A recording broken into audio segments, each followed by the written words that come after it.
skies made of blue. I won't ask many questions, but answer if you please. I wish to be free as the bees.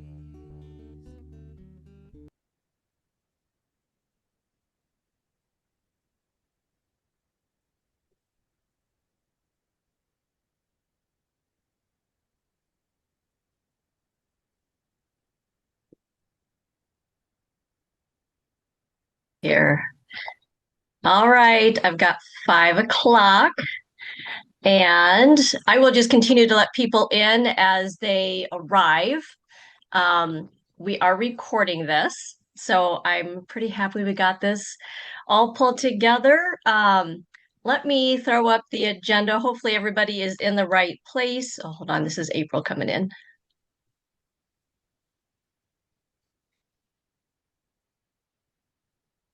Okay, so let me just show what we have here. Um, Tonight, we have Penny here to talk to us about cottage food. I would really like for everyone to introduce themselves, and then I will go through the acknowledgement for our funders, and then we'll have Penny talk.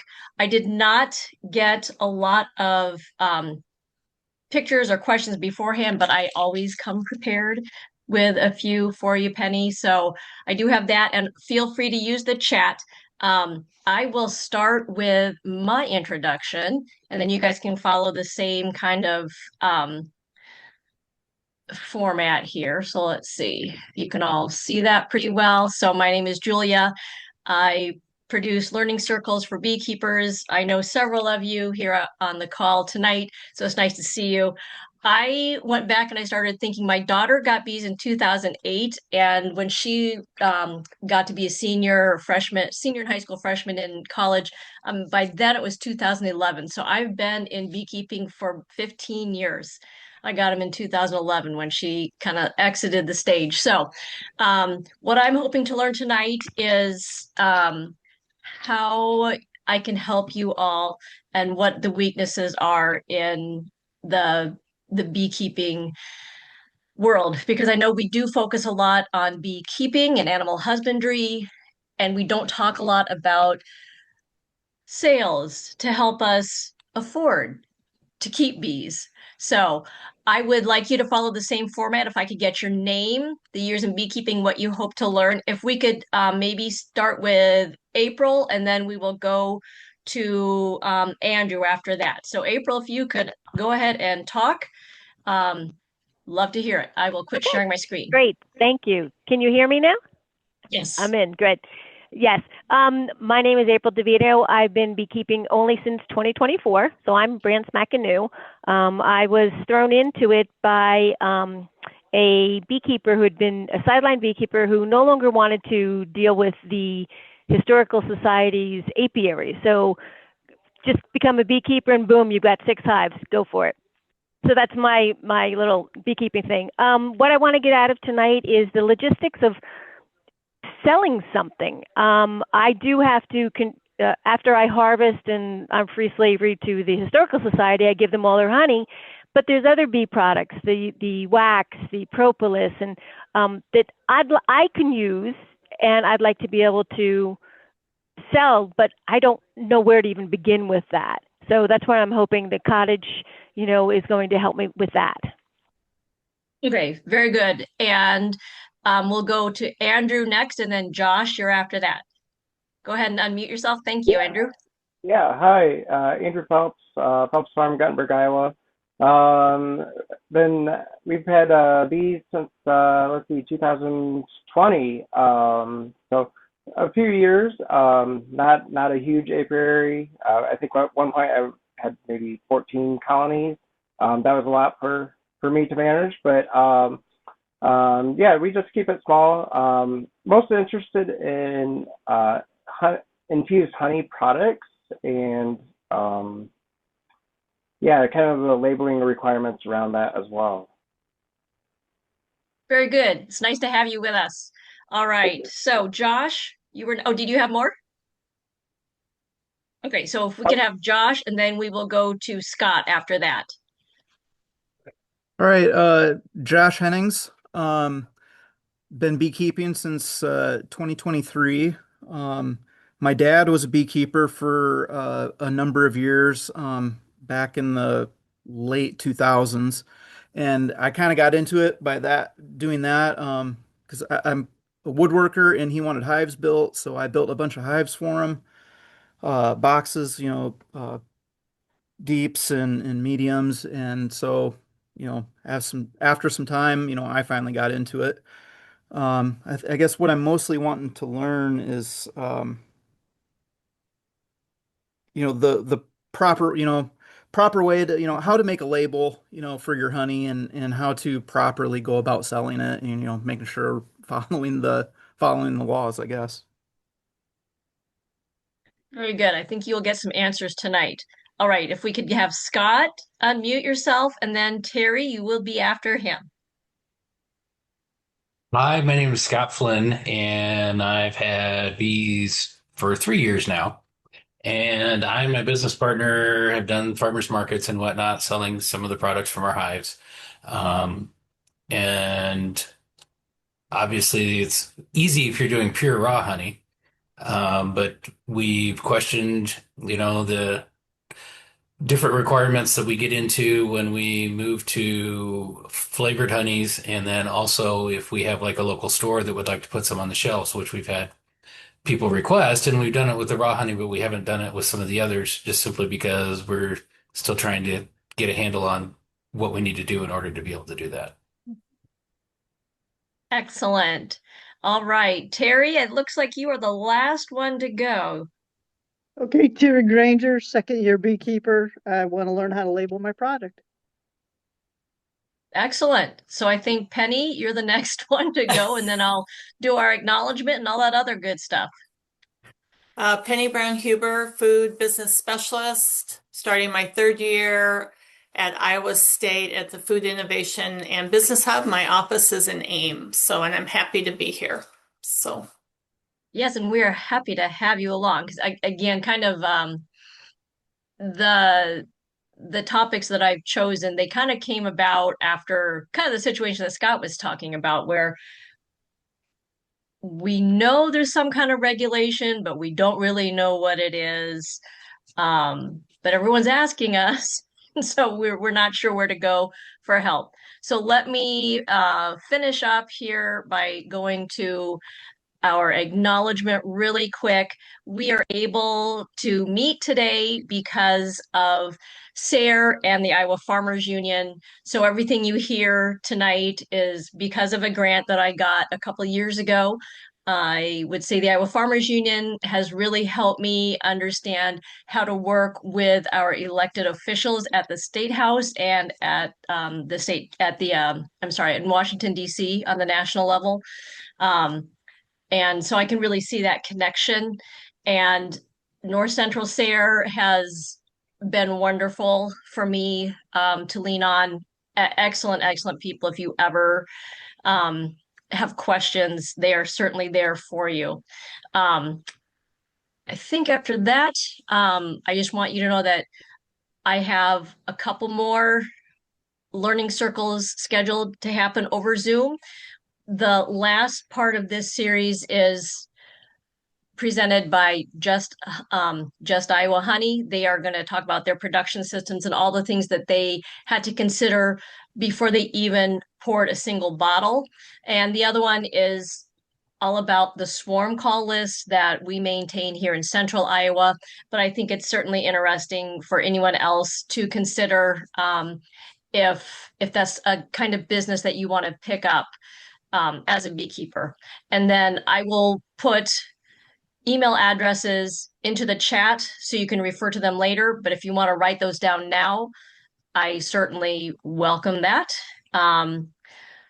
If there's anything that you think of later, like April just put it here in the chat, send me an email if you think of it. I call it delayed intelligence. I always get a great idea after the thing's done, like 2 days later. That's just kind of the way it works with me. But anyway, let's turn everything over to Penny.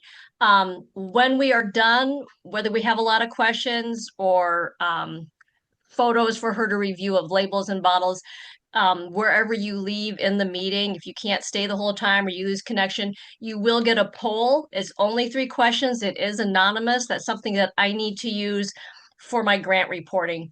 And then if you miss the meeting or, like I said, something cut out because you've got a bad connection, this will be published to YouTube. So there is plenty of opportunity to get a hold of everybody.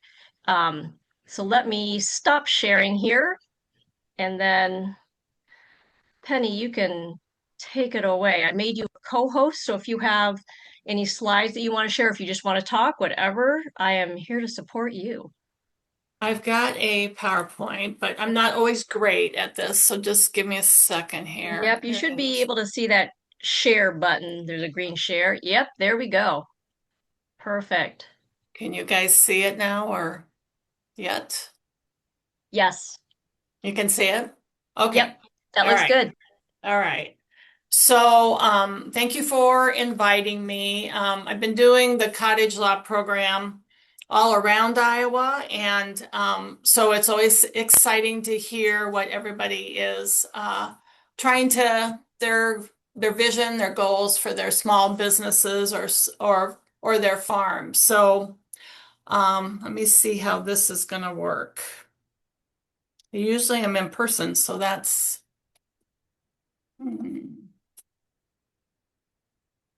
Hold on a second.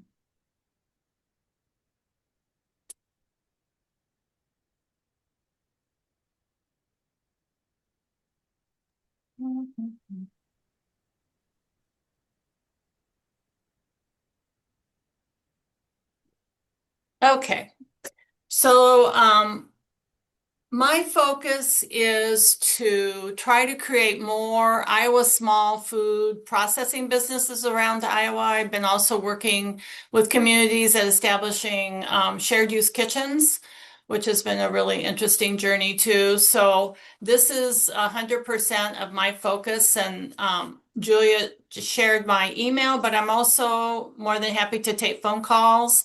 My office is actually in the research park, so it's very easy to get to. You don't have to go on campus if you want to stop by and see me.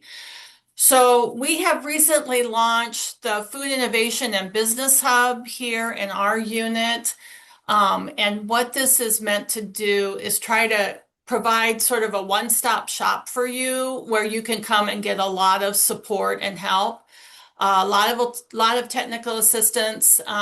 I can help you, develop your marketing plan, pricing. I can help you search for packaging. I do a lot of online research for food processing equipment, which I know quite a bit about.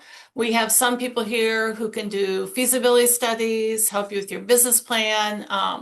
We're doing workshops, and this is important for Iowa because there's over 30 states in the country that have food innovation centers, and Iowa's never had one. So it's a big deal that we have finally launched it here at Iowa State. We also have a food lab, and this is the next step for us. The Wine and Beer Lab is going to be working with our small food processors. You may need to use them at some point. And what's really great is they can do nutritional facts panels now. And we just got a new piece of equipment to do some shelf stable studies.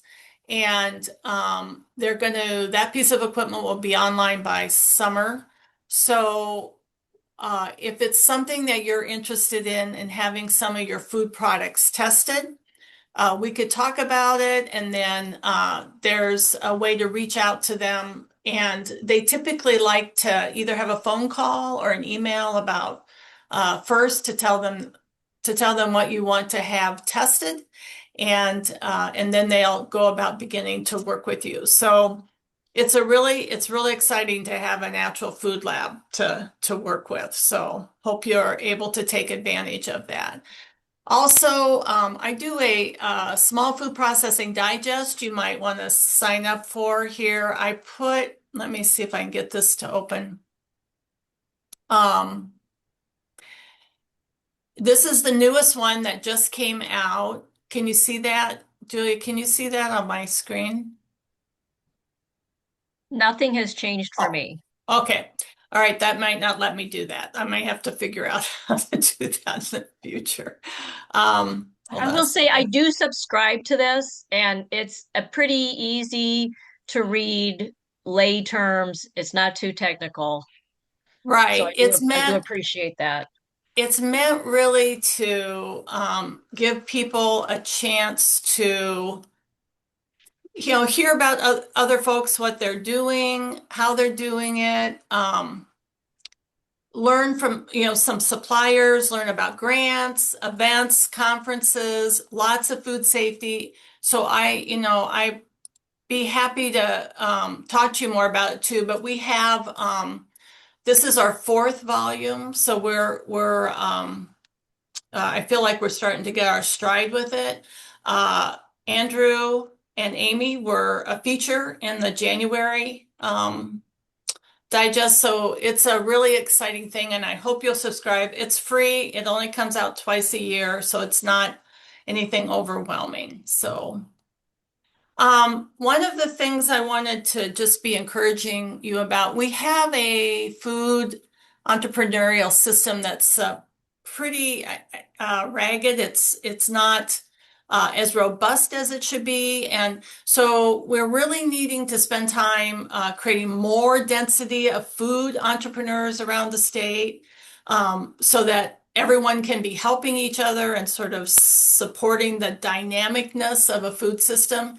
And we haven't really had that much opportunity to connect as food entrepreneurs. We know the agricultural system is well connected, but in terms of food entrepreneurs, we're kind of starting over. And then lots of diversity. The more diversity that's in our local food system, the more it will thrive. So I'd like you to think of yourselves a little bit like pioneers and what a great thing that you're doing for the state. So we're going to go over the cottage law today in its two parts and try to have you become a little bit of an expert on it by the time we're done. So the cottage law was created in 2022. It's not very old. It was actually written by a bunch of legislators. And so sometimes we get the feeling that the Iowa Department of Inspections, Appeals, and Licensing is kind of a bit all over the place. Well, that's because they keep having to work on different pieces of it to help improve it. So the cottage law, and if you ever notice, there's a lot of states now that have cottage laws. They're not all the same. Iowa tends to be a little bit more restricting than some other states, but it's about preparing food in your home or farm kitchen. And when we say like farm kitchen, it might not be in the house, it could be in a building, close to the farmhouse. So, but it has to be on the property. And the first level of the cottage law is really not a license level. It is somewhat confusing, but what they're asking you to do is sell direct to consumers. So you can only do that three ways. You can sell it from your home or farm. You can sell it by going to a farmer's market stand or a holiday market stand or a craft market stand, a flea market stand, and then you can sell it online. So they really kind of narrowed the focus of who you could sell to, and it's really you selling directly to a consumer. The consumer knows you, talks to you, understands, what your business is. It's that direct link that's really important. All of the products in this first level of the cottage law must be shelf stable And so this is where sometimes when a lab can come in if you need to test the pH, which needs to be 4.6 or lower, and the water activity less than 0.85. So a lot of bakers fit in this area, canning, shelf stable products. That means that you could set it on a shelf and it's perfectly stable. So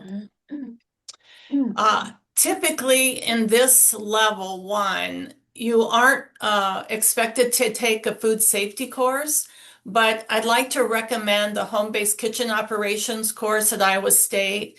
It's 8 modules. You take a module, you take a quiz, you take this next module, you take a quiz, and at the end, you get a certificate, which is good forever.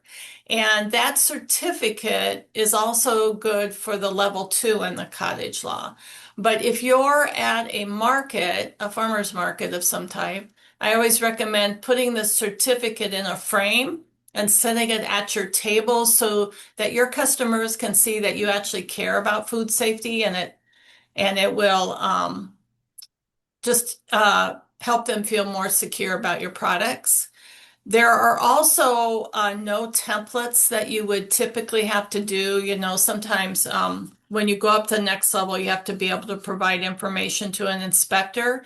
But we do have some templates that have been designed just for you to practice. And so I gave everybody the link there. And they're just it's like, where did you get your supplies from? And you would write, I bought sugar at Costco on this day, and so it might be your sales. I can't entirely remember what all the templates, but there's only I think 4, and it's just a way for you to start to practice if you think your business will expand. Okay, so that's pretty simple in that there's not a lot of pieces to the level 1. It just is really where you're gonna sell it. It's shelf stable. You can sell as much as you want in this level. If you could sell $100,000 to direct to consumers, you're fine. You can sell as much as you want. No inspector is going to come look at your kitchen. It's really an agreement between you and a customer. So, are there any questions about that? Can you kind of watch, Julia, the chat, and then, because I can't see both. I can't, so. Yeah, I got it for you. Okay, all right. So far, so good. Okay.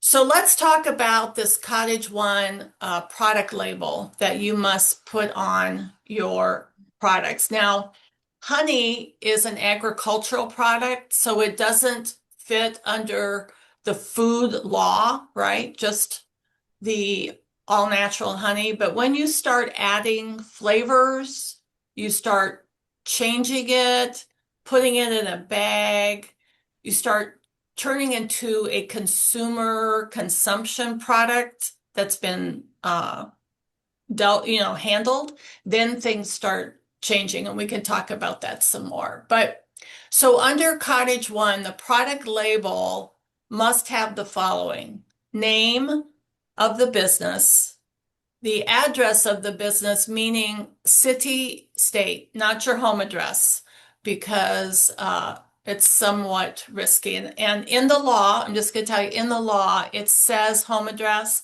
but we have a relationship with the Department of Inspections and Appeals, and they've said, no, that's fine. We're just going to do name of the business, city, state, and then a business phone and or a business email. And I really want to caution you to get a business email or have a little business phone, because one day, maybe the business doesn't exist and you don't want your personal phone or your personal email out there. This is just a way for, if there's something wrong with the product, the consumer can get a hold of you. Common name of food. So if it's, some type of flavored honey, they don't want fancy names for foods. Ingredients must be listed from the most to least based on weight. And this can kind of be tricky sometimes. You have to kind of think through it. And I can give you an example. I was working with someone who was making like those Rice Krispie bars. And of course, there were like 4 cups of Rice Krispies. And then she was using a marshmallow in it. Well, the marshmallow was much heavier and denser than all the 4 cups of Rice Krispies. So it's by weight. And often the reason why you see sugar as a first ingredient on a label is because sugar is heavy, right? So you'll have to think through that a little bit. Weight must be in ounces and grams. And this is a little different than if you're just having your bottled honey. It's a different weight. I think, well, I was just thinking about this today. Honey would be in, I just got this. I was looking at it. So you all probably know what it is, but it's measured a little differently. But if you're doing a food product, it must be measured in ounces/grams. And I can recommend to you it's called Rapids table, RAPIDS table. And it's a really free, great calculating table. And you could plug in 8 ounces and it'll automatically give you how many grams. And so you don't have to spend a lot of time worrying about how to calculate all that. You need to list any allergens. There are 9 allergens now, and sticking to the primary definitions versus sometimes instead of saying wheat, we might say gluten. No, the primary names are milk, eggs, fish, crustacean shellfish, tree nuts, wheat, peanuts, soy, and sesame. And so allergens must always be listed on product labels. Then they want you to put a statement on it and it would say this product was produced at a residential property exempt from state licensing and inspections. And what they're having you do there is you're telling the consumer that this product was made, at a home or farm property, and nobody's watching over them basically because they're exempt from state licensing and inspections. And so it's a way to communicate with the consumer something about your product. So, and then you must always put date processed or best used by date. There's some different ways to do it based on industry. Some products can last a long time until you open them, and then the minute they go in the refrigerator, you might be the date might be changing. So you have to kind of think about, do you want to put date processed on or date best used by? So that's all of those elements have to be on a label. And this can get a little tricky when you're doing smaller jars or smaller items. I deal a lot with bakers who want to go to the market and hand somebody a 3x3-inch brownie bar or something.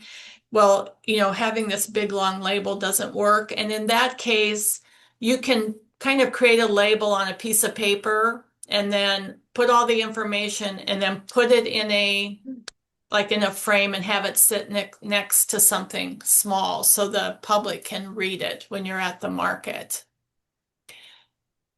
So are there any questions about the level 1 cottage?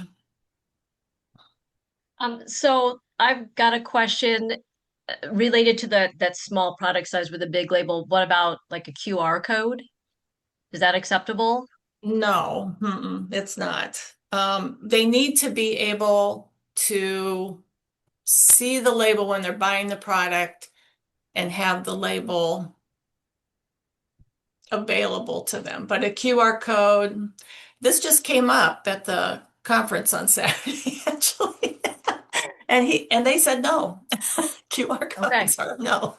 So yeah, yeah. And part of it might be too, like, you know, you have a wide range of consumers, right, in age. And so younger people, QR codes are nothing, and so.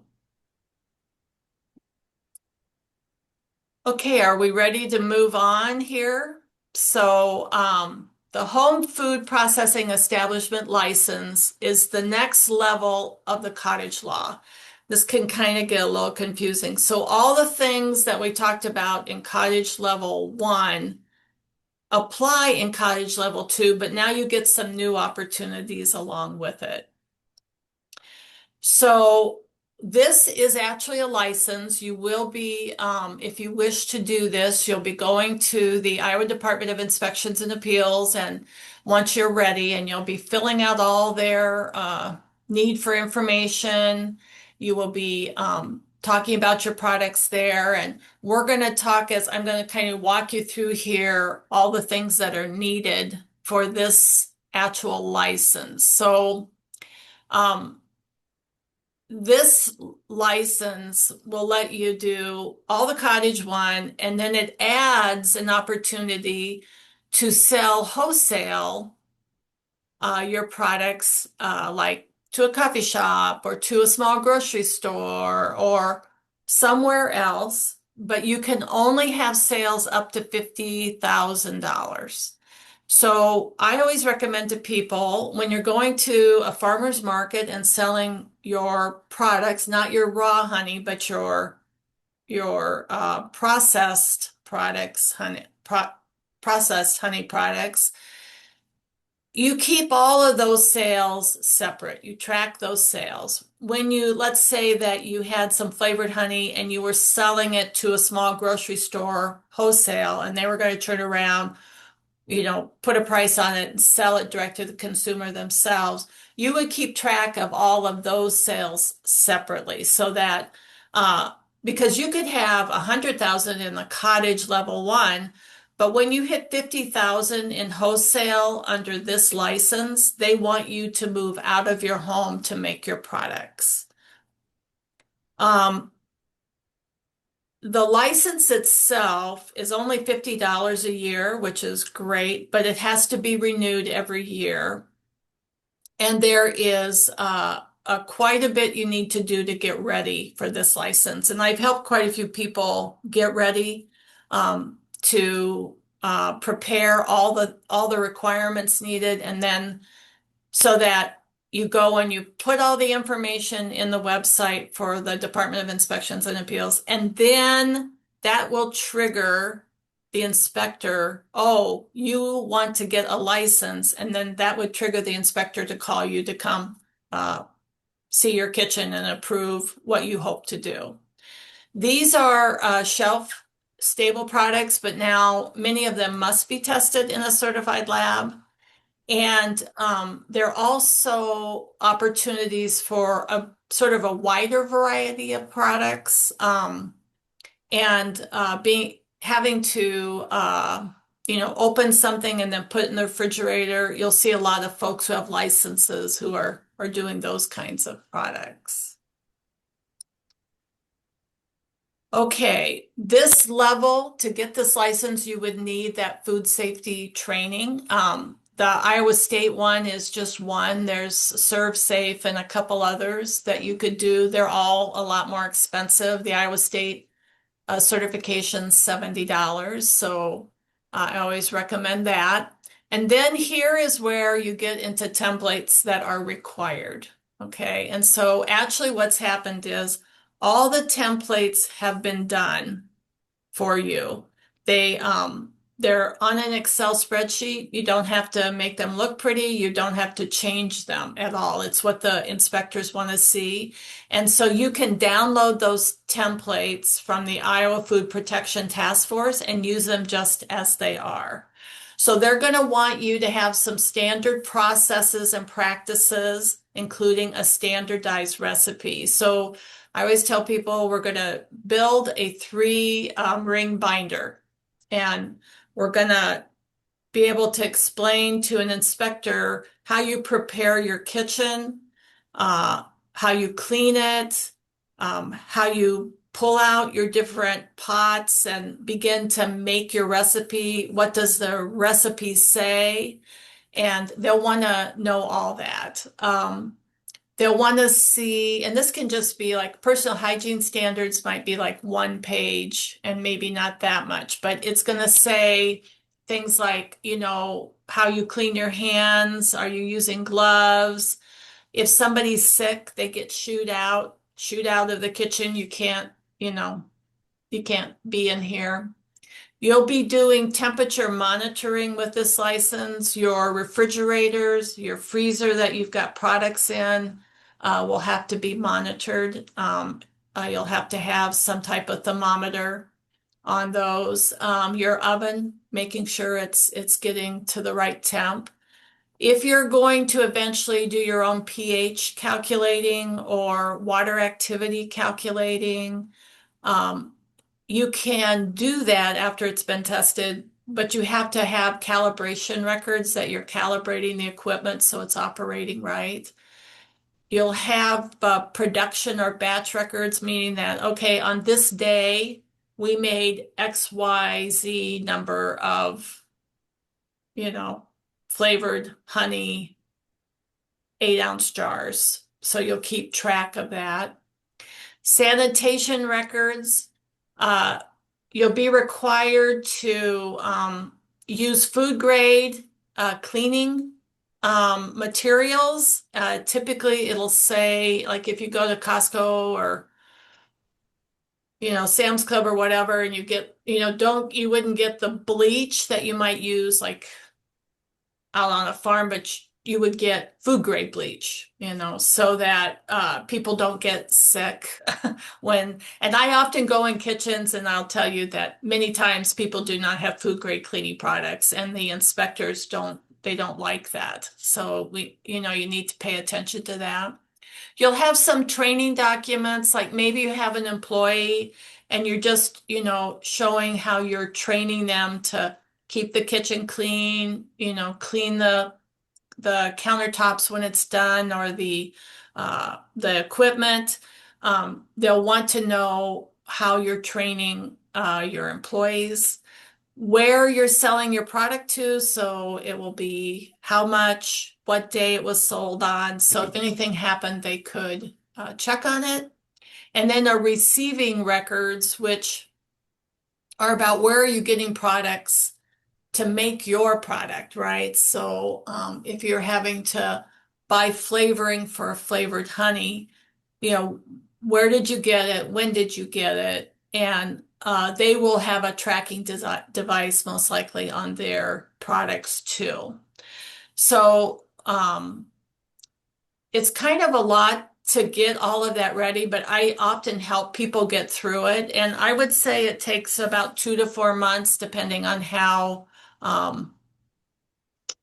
excited you are about doing it.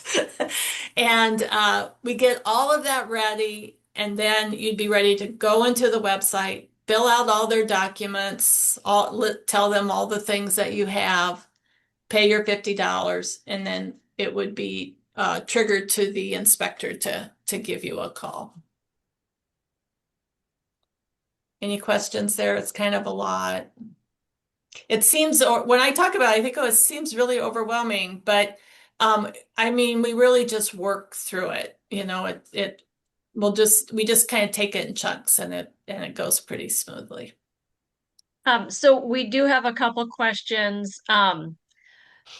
So do you have a resource for other states? I know the gals who helped pass the Wisconsin cookie law, their law is definitely different than what we have in Iowa. Is there a list of other Penny Brown Hubers from across the nation where you help each other? 'Cause Yeah, we've got people from, there's someone here from New Jersey asking.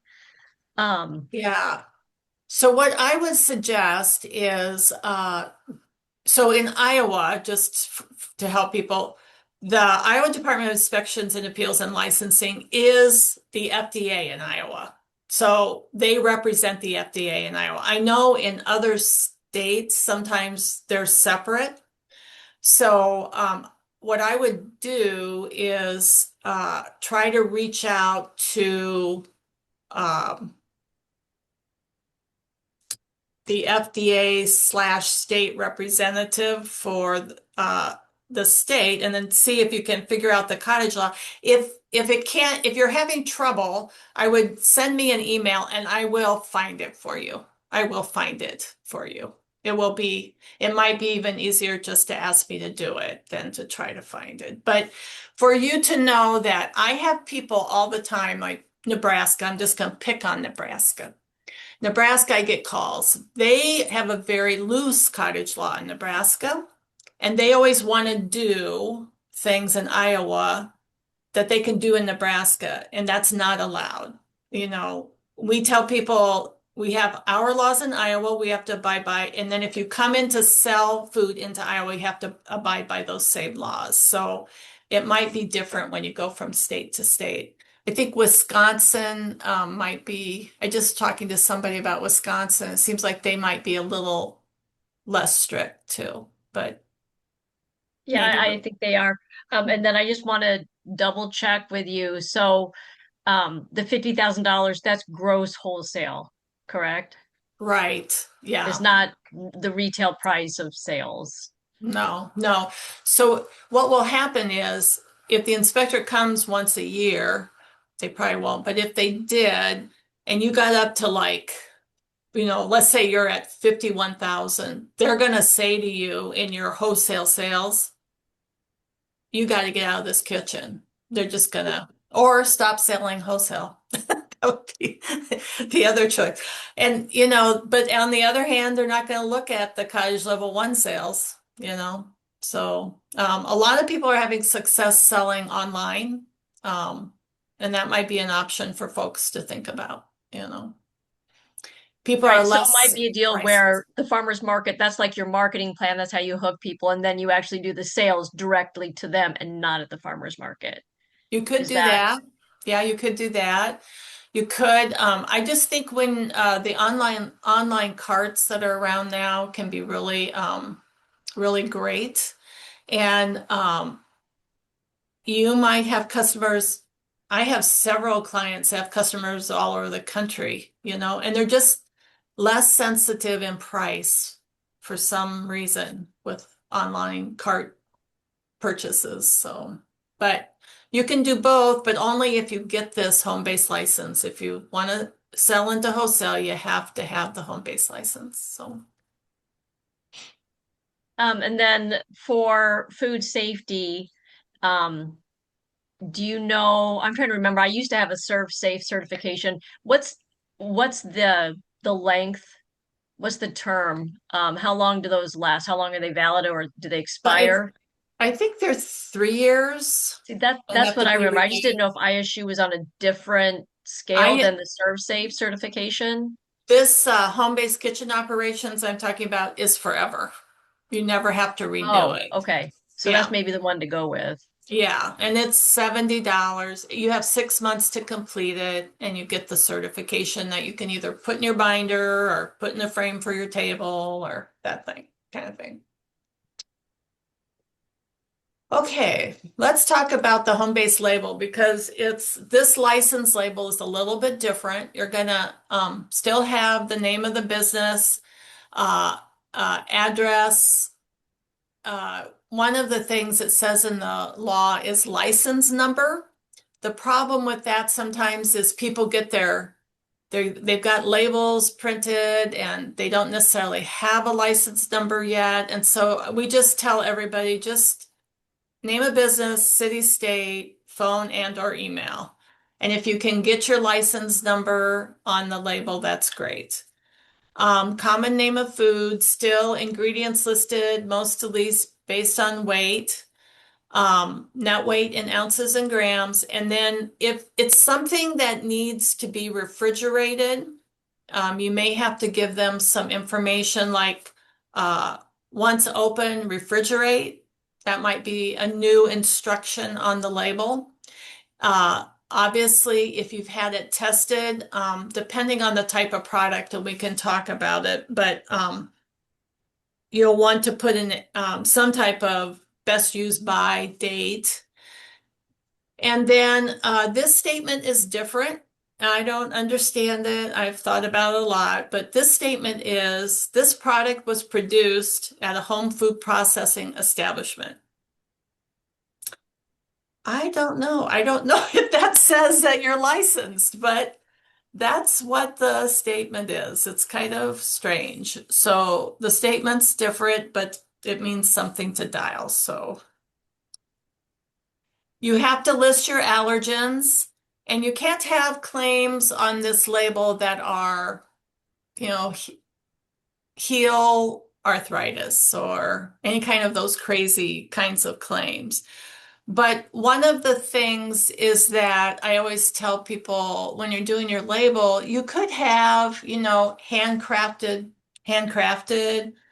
You could have locally processed or a local food product. You know, there are a few things you can say that would help the consumer know it's an Iowa. You could say Iowa product if the ingredients are mostly from Iowa.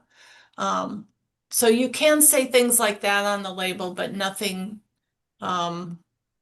crazy. Crazy. So, are there any questions about that, the label requirements there? Okay, so we've got a couple here in the chat. So Scott is asking, what expiration date would you use for honey products that are flavored with freeze-dried powders?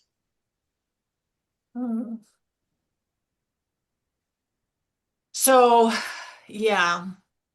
I'm just going to say that sometimes a way to get the idea of the length is to do your own little test at home. Like maybe you've set it on the counter and it's already been fine. It hasn't changed the color or the taste of the product. It's still holding up with its quality, and you might take your best guess. You can do a shelf-stable study at Iowa State starting in the summer, and that'd probably be about $350 to $500 to do that. I want to know, does the powder, the flavored powder, does it have a date on its label? Yes, Scott, do you want to come off camera or come on camera and unmute yourself and talk this through? Because I'm sure you've got something developed now. Do you have a recipe already?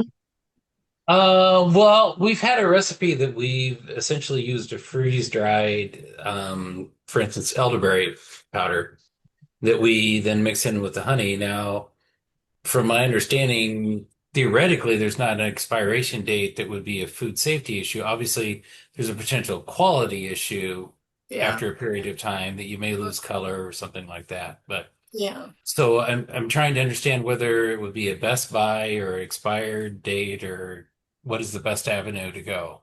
Yeah, I tend to think, I always think about when people, if you look at other products in the grocery store, I always wonder about like, okay, maybe following along with what's the industry's doing. But I tend to think that people are more comfortable with best used by than they are processed on, you know. But Right. yeah, so, but with a product like that, I mean, do you think I'm just asking you, have you tried to set it like, is it something that you can leave on the counter, or I always leave my honey on the counter, so yeah.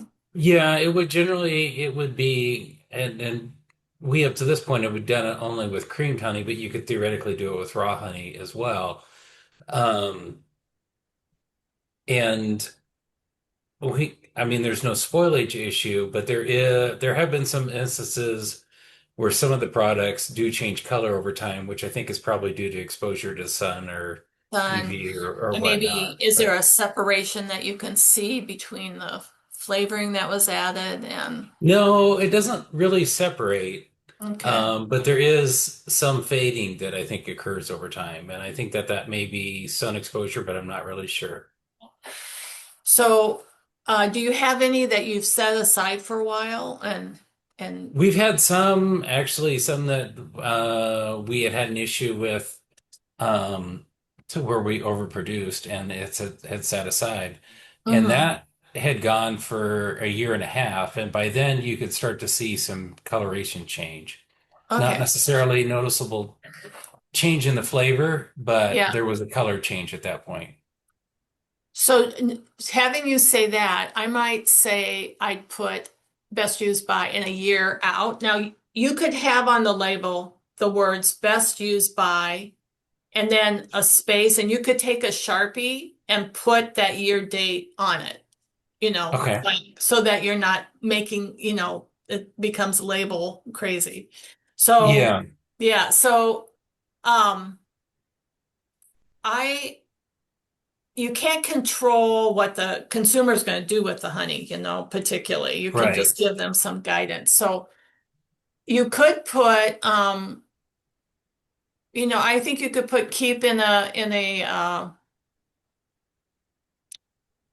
cool. I don't know if you'd want to do that. Keep it in a darker spot. I mean, I don't know. Yeah. I'm kind of iffy about that. But the other thing Right. to consider is you want people to use the product, not just and never come back and buy more.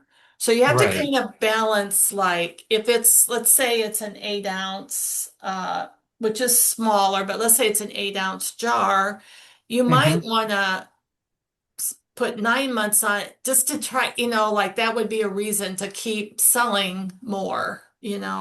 But on Sure. the other hand, you might feel comfortable with a year. And that, I mean, if they don't use their honey in a year, isn't it going to get like sugar and Well, raw honey would generally tend to really granulate by then, but the creamed honey is already granulated in theory. okay, But okay, I mean, there always is a possibility. Some of it will tend to separate too, because a lot of times if people leave it on a shelf, if it's on a countertop, then it may get exposed to sun or heat or yeah, whatnot too. yeah. So, and that will cause a separation because you'll get liquid honey that will rise to the top, but not necessarily a spoilage issue. Well, the law isn't going to make you put a date on it unless it is a product, like let's say it's a pickled or right now we have some problems with sauces. The law will only allow a 7 day on the label, and so that requires a shelf study.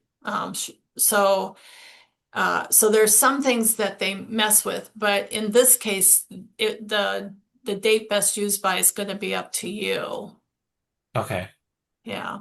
And you just have to take into, do I want this customer coming back more? But I still want them to be able to have it for a while. It's kind of, Right. there's some sweet spot in there and Well, and the coloration change will cause some people to get yeah, uncomfortable about it as well. yeah. And probably want to return it, so then you have Right. to, yeah. Are you going to accept product that comes back in a year? You have to think about that a little bit. Hopefully not. Not, please do not bring that back to me. But now are those aronia berries your berries? They are not. That brings up an interesting question because that is stuff that we have purchased the ingredient from somebody else, Another not from farmer? this is through a retail source, so it's not Okay. that we've gone out and bought it from another farm or Okay. something All like right. that, because I've considered that poses other issues that we necessarily can't just buy it from our neighbor that Yeah. raises elderberry or aronia or what have you and then freeze dry it. Yeah. So this Because I is think that brings in another whole issue of things. so you need to be aware that they should have uh their food safety license or, on their products. So you're making sure you're recording. We get those freeze-dried berries from XYZ, you'll want to keep track of that. So, Right. And that's yeah. part of the template process, I'm assuming, is that Yeah. we're keeping Yeah, it's track of part of it. which batch is included Yeah. with And that. so and so I would definitely maybe I guess I don't know how much flavoring with that you're putting into your cream honey. I'm just thinking about the water activity. Um, do you know what the water activity is on those products? Um, I think from the prior discussions that I'd had with it, and the question was brought up at one of the Dials presentations. If it's freeze dried, then they're okay with it, but they're not okay with just a dried product Yeah. or not a dehydrated, but if it's freeze dried, that they were. Yeah. Uh, the actual freeze-dried and dehydrated specialist for the country is at UNL. And there are some pathogens like salmonella that can be a problem. Um, and that presentation kind of scared me a little bit, just Okay. saying. But it might be worth having, to get that product tested, you would just do 3 batches. You would pull a jar the way you want to sell it off of each Hmm. batch with your recipe, and then you could send it up to Iowa State. The water activity testing is $22.50. Okay. So it's very, very reasonable to use our lab, like incredibly, incredibly reasonable. And then that way you would know your recipe and the products you're using are always going to help you get that right water activity level. Okay. And then it's a little bit more difficult to test your water activity, but if you wanted to do that in the future, we could help you with that a little bit, just to help you get trained on it. Okay. Mhm. But then, so as a follow-up on that, then if we change suppliers, will we necessarily need to repeat that or Well, I would get the suppliers. You can ask for their food safety testing results. okay. Yeah, I would be asking for that from them. That would Okay. help ensure you that you're getting the right kind of product you want. And if they say they don't want to share it or they don't do it, then I'd say, we're probably not going to buy from you anymore. Yeah, because I want to build a business and you're not helping me. Right. Yeah, yeah, Okay. yeah, yeah. Sometimes we think we can't ask for things, but you can definitely ask. Yeah, Right. And if the Okay. supplier wants the sale, they would go through that for you, I would yeah, think. yeah. And So, bigger businesses, that would just be a requirement. They would want to have see their testing, on their product before they took their stuff and put it in their food products. So, okay, Sure. so I wanted to just let anybody know if you have a label or a bottle of something that you would like Penny to look at, I would suggest you go get it and maybe come on camera and show it to her um, in the next couple of minutes here. I do have a question. Jake is wondering if you could go over and above the wording that you have here on the screen here, the statement of this product was produced at a home food processing establishment. Can you go over and above that and like add the word licensed? This product was produced in a licensed home food processing establishment? Or does it need to be those exact words? this is the words that come from the Iowa Department of Inspections and Appeals. I think it doesn't say anything, personally. I think putting the word license was produced at a licensed home food that seems, I can see doing that. I don't think they would object to it. But I'm not sure this statement says much, in terms of the license, which is what's important difference and allows you to do other things. So I would say do it. Yeah, I would say do it. Yeah, if you can afford the space, I think the customer would understand the label better if it had the word licensed in it. So Jake, I think Yeah. your intuition is right. It's kind of a weird statement. So So, can I show you a label that I found? I wanted to see if this was it is from Arizona, but I want to see if this would be something like you were saying, if you were in a neighboring state, could this work in Iowa? Would that be okay? yeah, yeah. Okay, so I'm gonna see if I can share it. So this is gonna kick your slide off. I don't know if you have Oh, any more. I had a few more, but Okay, well, we can wait until the end if you want. okay, okay. It won't take me that much time Okay. going forward here. Let me All right, why don't you go just ahead and finish and then I'll show you this label because I'm okay. curious about it. So we are going to have some lunch and learns at the Food Innovation Business Hub. They're going to be from 12 to 1. And you can go and register for 1 or 2 or 3.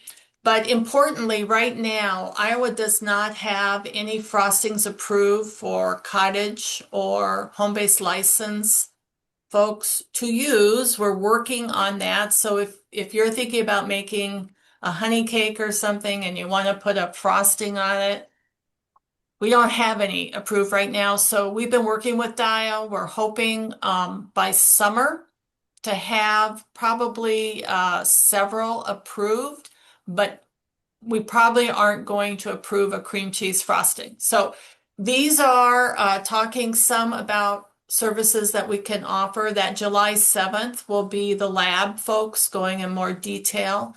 And they're free and they're from 12 to 1. So you can go online and look at the information and decide if you want to register. That's it for now. So that's it. Short and sweet. So Very good. All right, and if anybody has a bottle that they want to share, let me know. I'm gonna throw kick me. my label that I found. Let's see.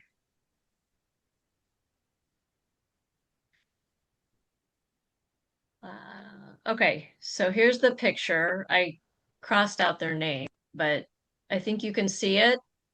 Hopefully it's big enough. Um, so I guess my question was the contact information on this. Like they just have their URL. Is that adequate? So all they have, where's my cursor at? So this is the only See, contact information they have. It's this URL. That's all they have. that would not be adequate in Iowa. That would Yeah, not work. no. I can't hardly see it though. Can you make it Let bigger? me see if I can change that. Let's see here. What if I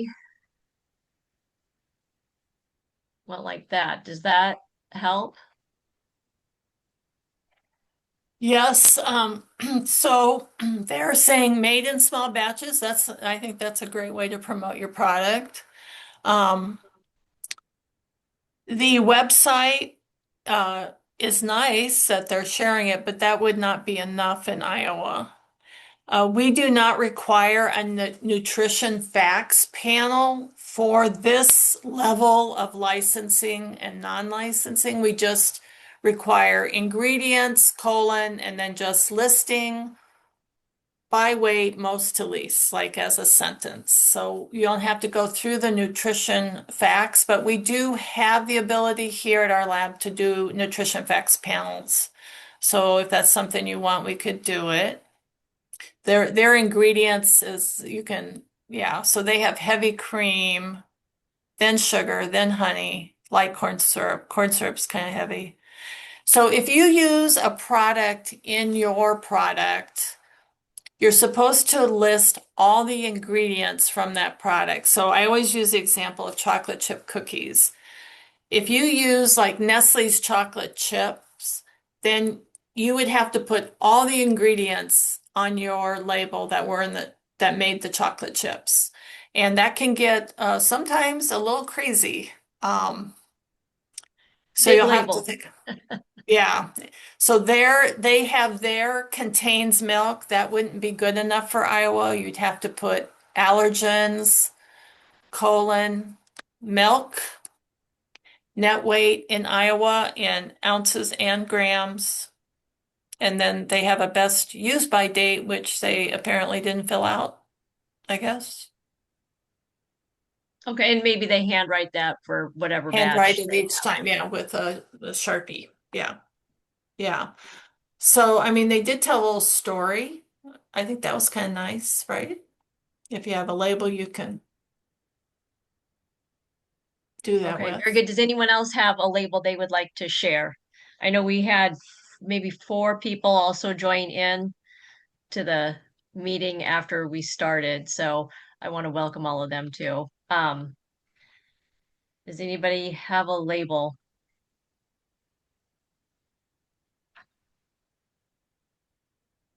Say, I do have a little product here that I also have, but it's not really a cottage food label, but anyone else?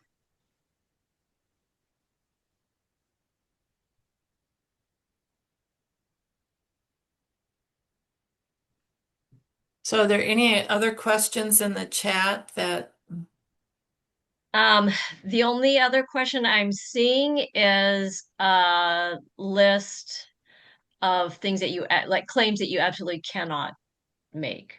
Is there a list anywhere? no, not really. I mean, it's just, they just don't want making claims that can't be substantiated, right, with science. So,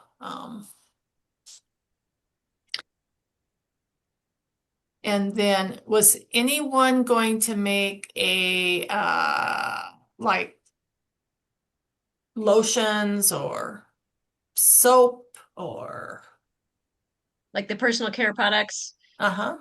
or Mhm. like the propolis tinctures, anything like that? Yeah. So Um, the tinctures fit under the dietary supplement law. It's not something that fits under this particular law, but the tinctures and I've been working with a couple people. We are treating those kind of like fruit juice a little bit. So if somebody wants to do that, it'd be really nice if they just called or emailed me. We'd set up a time to talk about it. Seems to be quite a popular thing at the moment. So,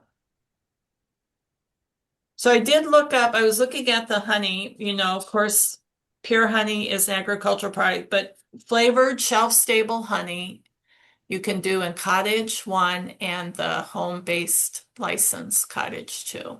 So, Scott, do you want to come off mute and ask your questions about the cost of the nutrition facts analysis and then what oh, there you come. All right, Yeah, go back ahead. and forth. yeah. I was curious. You had mentioned that you could get, not necessarily required to get, but could get a nutrition facts analysis done at Iowa State. How much does a test like that cost? So, And what's involved in that, I guess? yeah, we have, Scott, that's a newer piece of equipment too. We've got all this new equipment and we need people to practice on. If you Okay. might be willing to let us practice, uh, I could talk to them and see it might be very reasonable, like very, Okay. yeah. So maybe could you send me an email after this and we'll talk about which products you'd like to have that nutritional panel done on? Sure. And so we just right now need some practice. There are 3 chemists in that lab, but this equipment's new, and so they've had training, but they need stuff to practice on. So, Okay. yeah. And then another question that I had is you had mentioned that in order to make claims with regard to certain health benefits or whatnot, of a particular product, um, you mentioned that you need to be able to substantiate that with science.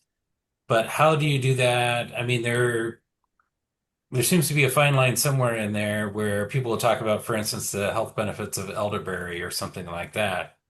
And how do you how do you promote your product, including that, without necessarily crossing over a line of going too far?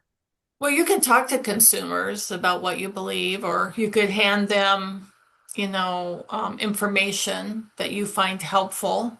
That's always kind of a fine line with consumers. You might get stuck in an interesting conversation. Um, yeah. So, Well, it's really interesting because at farmers markets, that there tends to be a lot of those conversations, and sure. Yeah. being able to have even just a small blurb that you could hand them as far as educational facts Yeah, on you some can of those do you can things. do that. You can do that. You just can't put things on a label. And if you put something like that on a label, we'd have to send that label over to Dial, and Okay, they probably are going to say no. It's not the handcrafted, made in Iowa. That's all fine. It's when it comes to something regarding health, okay, in particular. Yeah, but you could hand them a brochure that you find helpful, okay. at the And you market. could do a similar thing with the tinctures and whatnot that you're talking about as far Yeah, as yeah, yeah. because The that seems to be tinctures, a bit more wading into, yeah. you know, The dietary supplement law is kind of freaky, actually, and it really doesn't. You have to have a certain amount of sales before they really kicks into an inspector, right? okay. And it's a pretty high number. So, but yeah, if anybody wants to do tinctures, I'd like to talk to them before before going into that. Yeah, just a Sure. little And bit. then Yeah. I, we've looked into some of the FDA comments about if you're doing lip balms or something like that.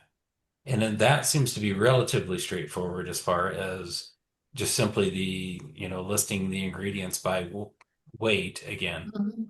Yeah. Um, I mean, are there any other thoughts or comments you'd have in that regard?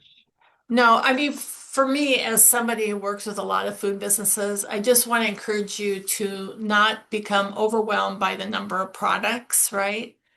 To Right. maybe become known for some things that are really great and build that part of your business, because you can get too many products and it just can wear you out. So Yeah. yeah.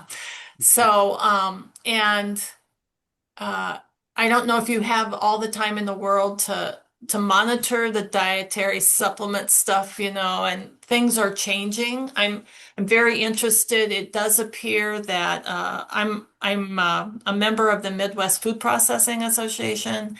It does appear that the red dye law they're writing the rules for it, and they're saying to the larger manufacturers, prepare by 2027, you won't be able to use red dyes. So that could be really good for all of us. Um, and I don't mean public, I mean for food processors, if, it could kind of give us a more even playing field. But Sure. so, keeping track of all it's a lot. So when you're Right. trying to do the food and the dietary supplement and then the beauty products and all, it's a lot. Hmm. So, yeah. So, I'm happy to help them. So, Well, thanks. anyway, This has helped a lot in providing some clarity on. I mean, there just seems to be so many different things that potentially impact or yeah, can affect what you can lots. do or not do. Yeah, and we do have a food safety specialist on. I feel like I'm pretty good at the cottage level. She worked for Tones, and so so whenever we get stuck, we can noodle together about what the problem is. But I just want to encourage all of you that if you have a question or you need help with something, just email or phone me. Sometimes it's easier for me to do it in 5 minutes than for you to take 2 hours out of your day trying to figure it out. And I may have it quite quickly at my fingertips, and I'd rather help you get that solved quickly and move forward than, I have people sometimes like, oh, I've looked for hours, and then, oh, I just feel terrible for them, because it's hard to understand Yeah. something. Yeah, for sure. No, thanks. Oh, you're welcome. Okay, and I'm not seeing anyone else like raising their hands or saying anything in the chat. So I think we can end the meeting. I've got your email address in the chat box right now, and I will send everybody a copy of the recording once it goes up to YouTube on my YouTube channel. So I want to say thank you again to Penny, and I think we should You're welcome. all, give her some applause. When you all leave, you'll get your anonymous 3-question poll. And then Penny, I'll send you those results also. Okay. All right. Yeah. So everybody have a great night and thank you for joining. And maybe I'll see you next month when we talk about processes and systems and swarms. So thanks so much. Bye, Thanks. everybody. Bye, everyone.